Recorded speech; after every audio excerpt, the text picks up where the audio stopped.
आज तो हमारी सारी मेहनत इस फानी दुनिया के लिए हो रही है।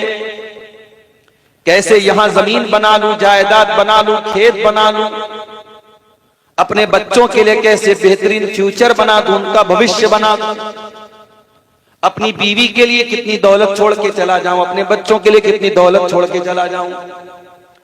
आज हमारी सारी तगोदौ का मकसद महज और महज दुनिया है, जबकि कुरान बार बार हमें बताता है वमल हयातुद दुनिया इल्ला मताउल गुरूर।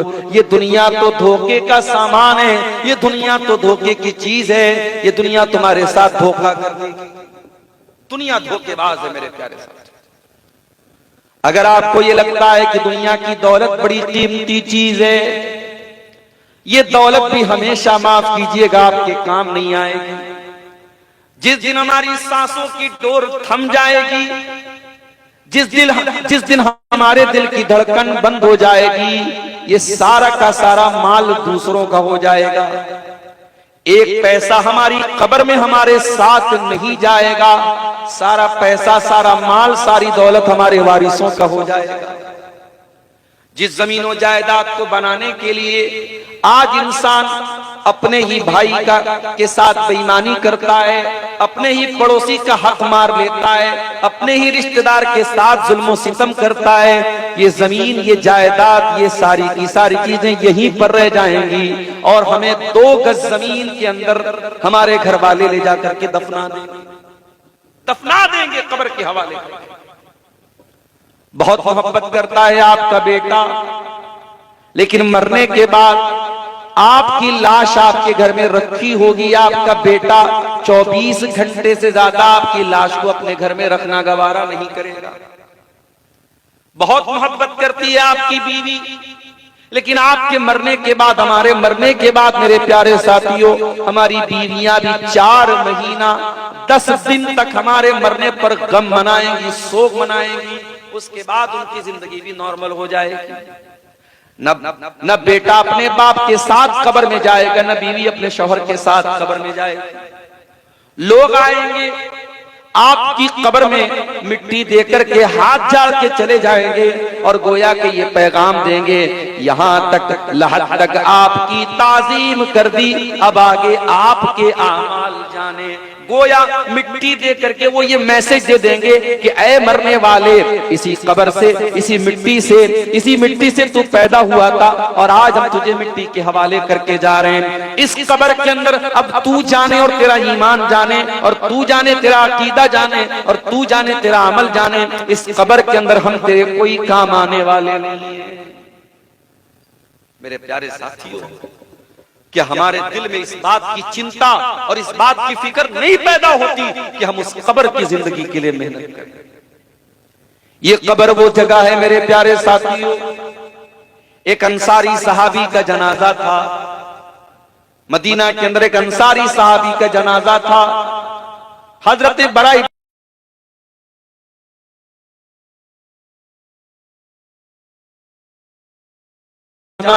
इस कब्र की तैयारी करो, इस कब्र में तुम सबको जाना है, इस कब्र की तैयारी करो, इस कब्र में तुम सबको जाना है। इतना कहते हुए अल्लाह के नबी ज़ारो कतार और रोने लगते हैं। इस कदर रो, आपके कुर्ते का दामन आपके आंसू से भीग जाता है और अल्लाह के नबी रोते हुए अपने सहाबा से कहते हैं, मिस्ले हाज़ा फ़अइदू या इख़वानी, ऐ मेरे भाइयों, ऐ मेरे सहाबा, इस कब्र की तैयारी करो, यहाँ तुम सबको जाना है।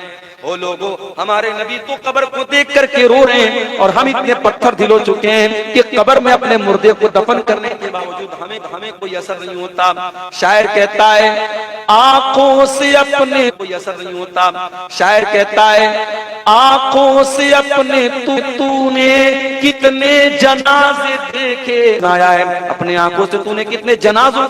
मरना तो हम सबको है मेरे प्यारे, कोई इंसान ऐसा नहीं है जो ये कह सके मैं हमेशा रहूंगा। मरना तो सब, हर नफ्स को मौत का मजा चखना है और कब चखना है ये भी नहीं मालूम। वमा तदरी नफ्सुम बिअय्यि अर्दिन तमूत, कोई नहीं जानता कि वो कहां मरेगा, कहां मरेगा, कब मरेगा छोड़ दो, कहां मरेगा नहीं जानता। अभी ट्रेन का एक्सीडेंट हुआ, आपने सुना होगा,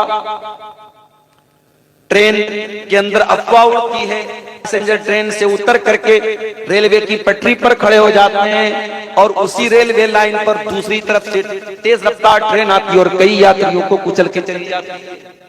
उन मुसाफिरों ने घर से निकलने के टाइम तो ये नहीं सोचा था कि इस तरीके से उनकी मौत हो जाएगी। उन्होंने तो ये सोचा था अपनी मंजिल पर पहुंचेंगे, अपने घर पहुंचेंगे, अपने रिश्तेदार के यहाँ पहुंचेंगे। वमा तदरी, कोई नहीं जानता कि कहाँ मरेगा, कब मरेगा, छोड़ कहाँ मरेगा, इस बात की भी गारंटी नहीं, कब मरेगा और कहाँ मरेगा।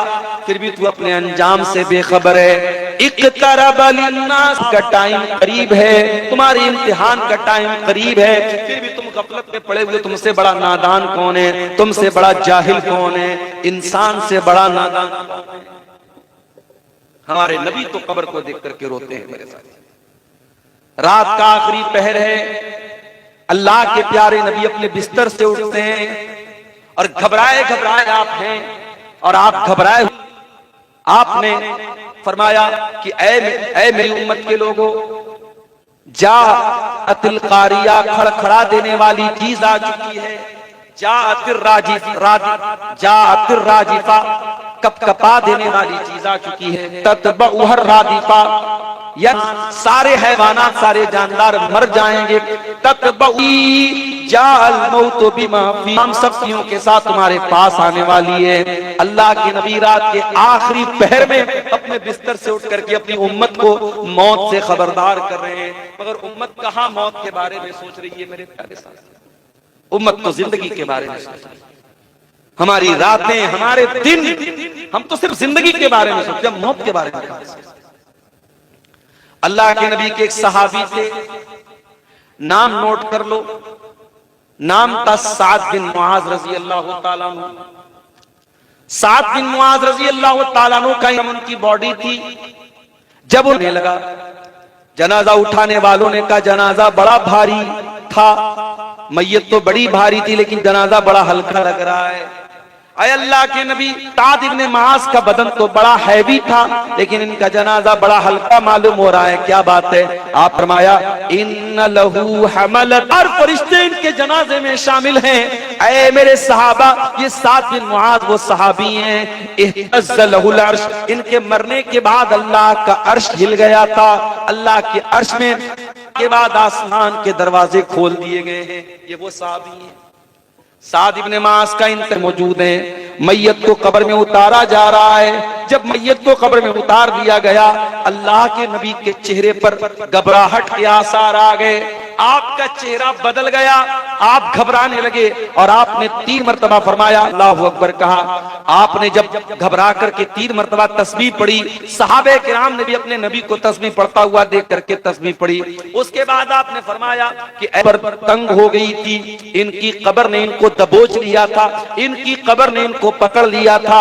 और आपने आगे ये भी फरमाया इन्ना लिल्की, ये कब्र हर इंसान को पकड़ेगी और इस कब्र की पकड़ से अगर कोई बच सकता तो साद बिन मुआज बच जाते, मगर वो भी नहीं बचे, इस कब्र ने उनको भी पकड़ा है।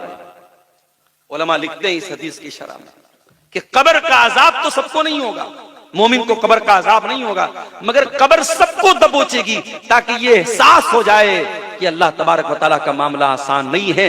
कब्र सबको दबोचेगी, सबको पड़ेगी। अगर साद बिन मुआज जैसे सहाबी को कब्र दबोच रही है, मेरे प्यारे साथियों, हमारा और आपका क्या हाल होगा। आज किसी जंगल में आप चले जाएं, 4 व्हीलर के अंदर आप बैठे हुए हैं, कार के अंदर आप बैठे हुए हैं और चारों तरफ अंधेरा हो जाए, अंधेरा छा जाए और आप 4 व्हीलर के अंदर आराम से बैठे हैं, तब भी आपको डर महसूस होने लगेगा। अगर जंगल में चारों तरफ अंधेरा हो और आपकी गाड़ी की लाइट भी खराब हो जाए तो आपको डर लगने लगेगा। मेरे प्यारे साथियों, मरने के बाद जिस कब्र में हम सबको जाना है, उस कब्र में कोई रोशनी नहीं होगी, कोई लाइट नहीं होगी। वहां अगर लाइट आएगी, हमारे अमल से आएगी, हमारी नमाजों से आएगी, हमारे ईमान से आएगी, हमारी तौहीद से आएगी। अगर हमारे पास ईमान भी सही न होगा, हमारे पास अमल भी ठीक न होगा, मेरे प्यारे साथियों, हमारी कब्र में रोशनी हमको कौन ला के देगा। ये बड़ा ही खतरनाक मामला है कब्र का, मेरे प्यारे साथी। इसीलिए हजरत उस्मान गनी रज़ी अल्लाह ताला अन्हु जब किसी कब्र को देखते थे, ज़ारो कतार रोने लगते थे, आंखों से आंसू जारी हो जाते थे। पूछने वाले ने पूछा, तज़कुरुल जन्नत वला तबकी, ऐ उस्मान क्या बात है, जन्नत आप देखते हैं तो नहीं रोते हैं, जहन्नम देखते हैं तो नहीं रोते हैं, जन्नत की बात आती है तो नहीं रोते हैं, जहन्नम की बात आती है तो नहीं रोते हैं। ऐ उस्मान क्या बात है कि आप कब्र को देख करके रोने लगते हैं। उस्मान गनी कहते हैं, ओ लोगों, मैंने अल्लाह के प्यारे नबी को यह फरमाते हुए सुना है, आपने फरमाया, इन्नल कब्र अव्वलु मंजिलिन मिन मनाजिलिल आखिरा, ये कब्र आखिरत की पहली मंजिल है, जिसने इस मंजिल को पार कर लिया उसके लिए आगे की मंजिलें आसान है। तैयारी करना है मेरे प्यारे साथियों, उस कब्र की तैयारी। दुनिया की तैयारी तो हो ही जाएगी, दुनिया में अगर कुछ कमी भी रह गई, दुनिया में अगर अच्छा मकान ही बन पाया, दुनिया में बच्चे बहुत ऐशो आराम से नहीं रह पाए, इंशाअल्लाह अगर आपने आखिरत की तैयारी अच्छी की है तो दुनिया की नेमतों से कहीं ज्यादा बेहतर नेमतें हमें आखिरत में मिलेंगी। अपने प्यारे नबी की जिंदगी देखो मेरे प्यारे साथियों, हमारे प्यारे नबी ने दुनिया के ऐशो आराम को कभी अपनाने की कोशिश नहीं की। ऐसे भी हालात आए कि पेट पे पत्थर बांधना पड़ा। गज़वे खंदक के मौके पर अल्लाह के नबी के पास एक सहाबी आते हैं, अय अल्लाह के नबी, कई दिन से भूखा हूं, अपना पेट खोल करके दिखा देते हैं। अल्लाह के नबी, मैंने पेट पर पत्थर बांधा हुआ अपनी बॉडी को खड़ा करने के लिए। अय अल्लाह के नबी, कई दिन से खाना नहीं खाया है। अल्लाह के प्यारे नबी ने अपना पेट खोल के दिखा दिया, ऐ मेरे सहाबी, देख मेरे पेट पे दो दो पत्थर बंधे हुए हैं, तू तो एक पत्थर बांधे हुए, देख तेरे नबी ने दो दो पत्थर बांधे, आपने पेट पे पत्थर भी बांधे, आपके घर में 2-2 महीने तक चूल्हा भी नहीं जला। ऐसा भी वक्त आया, अम्मा आयशा फरमाती है, 2-2 महीना गुजर जाता था, मुहम्मदुर रसूलुल्लाह के घर में चूल्हा नहीं जलता था। पूछने वाले ने पूछा कि अम्मा आयशा, फिर आप लोगों की गुजर बसर कैसे होती थी? फरमाया कि हम खजूर खा करके और पानी पी करके गुजारा कर लिया करते थे। मोहम्मद अकरम के घर में 2-2 महीने तक चूल्हा नहीं जलता था। मेरे साथ इतनी तंगी की जिंदगी भी आपने गुजारी, लेकिन हां, ऐशो आराम हासिल करना चाहते तो कर सकते थे, मगर आपने दुनिया से दिल नहीं लगाया। जगा जी लगाने की दुनिया नहीं है, ये इबरत की जा है, तमाशा नहीं है। शायर कहता है, ये दुनिया दिल लगाने की जगह नहीं है, ये इबरत की जगह है, ये तमाशा नहीं है। ये दुनिया बता रही है, दुनिया की तारीख बता रही है। कारून जैसा दौलतमंद आया और अपने खजाने के साथ जमीन में धसा दिया गया। फिरौन जैसा बादशाह आया, पानी में डुबा दिया गया। अबू जहल जैसा जालिम आया, बच्चों के हाथों कत्ल कर दिया गया। न ताकत काम आई, न दौलत काम आई, न शोहरत काम आई, न हुकूमत काम आई। मेरे प्यारे साथियों, ये दुनिया इबरत की जगह है, ये कोई तमाशा की जगह नहीं है। मेरे नबी ने कभी दुनिया से दिल नहीं लगाया।